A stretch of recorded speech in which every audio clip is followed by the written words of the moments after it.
कोणत्याच बाईचा नवरा सोडून जाऊ नये किंवा मरू नये. कारण एखाद्या बाईचा नवरा मेला ना तर तिचं जगणं सोपं नसतं आणि हा समाज तिला सहजासहजी जगूही देत नाही. तिला भरपूर गोष्टीला संघर्ष करावा लागतो.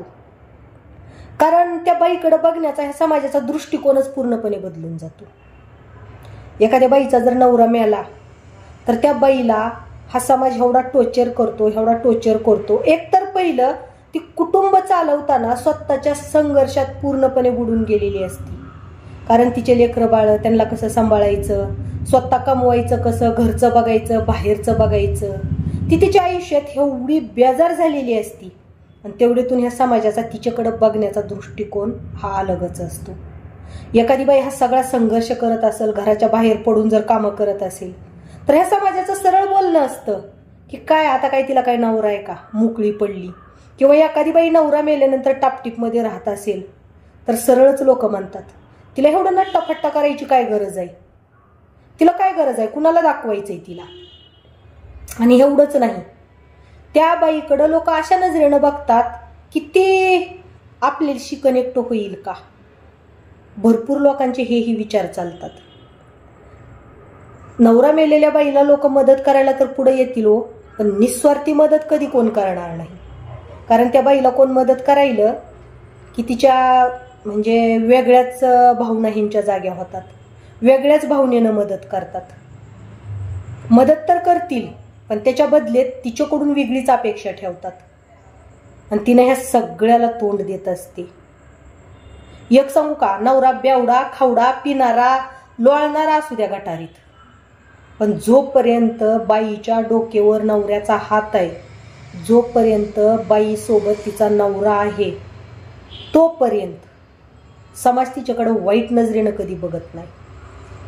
कारण त्याच्या मनात एक वेगळीच भीती असते. नवरा पिणारा असू द्या, रोज लोळणारा असू द्या, पण त्या समाजाच्या मनात भीती असते की अरे बापरे हिचा नवरा आपल्याला काय बोलेल. पण ज्या वेळेला नवऱ्याचं छत हे डोक्यावरून जातं त्यावेळेला बाईकडे बघण्याच्या सगळ्याच्या नजराच बदलतात. आणि त्या बाईला घरातली आर्थिक स्थिती म्हणजे घर सांभाळता सांभाळता बेजार झालेल्या बाईला परत ही लोक टॉर्चर करून बेजार करतात. ही लोक तिच्याकडे वाईट नजरेनं बघून बेजार करतात.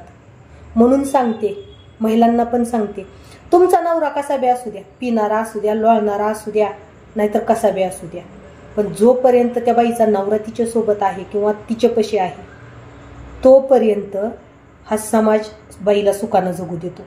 पण हा नवरा नाही मेला आणि सोडून जरी गेला तरी पण समाज तीच बोलणार की हिला काय नवरा आहे का, ही अशी राहिली, अशी वागायली.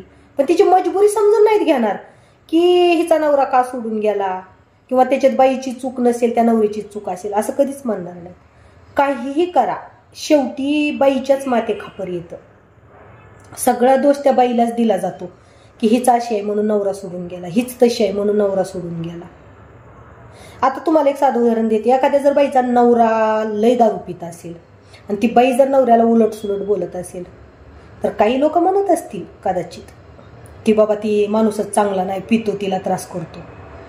पण 99% लोक तर हीच म्हणणार बाई फालतू आहे हो, त्यामुळे त्याला टेन्शन आहे म्हणून दारू पितो. आणि हे असं का घडतं सांगू का, तर तिच्या नवऱ्याचाच तिला सपोर्ट नसतो.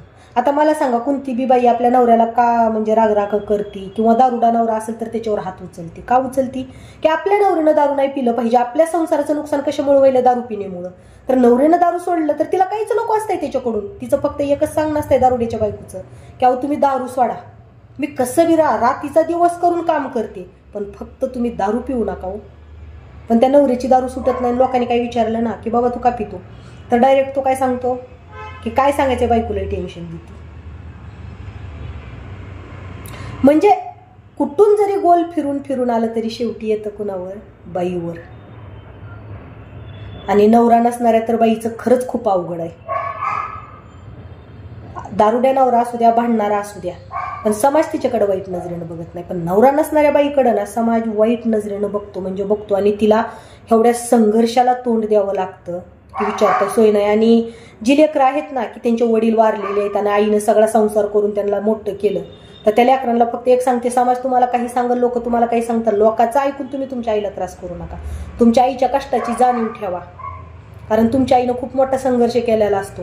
हा समाज वाईट नजरेनं बघत असताना ह्या समाजाकडे दुर्लक्ष करून तिनं हा संसाराचा गाडा चालवलेला असतो. म्हणून काही झालं ना तर आईला दुखवू नका.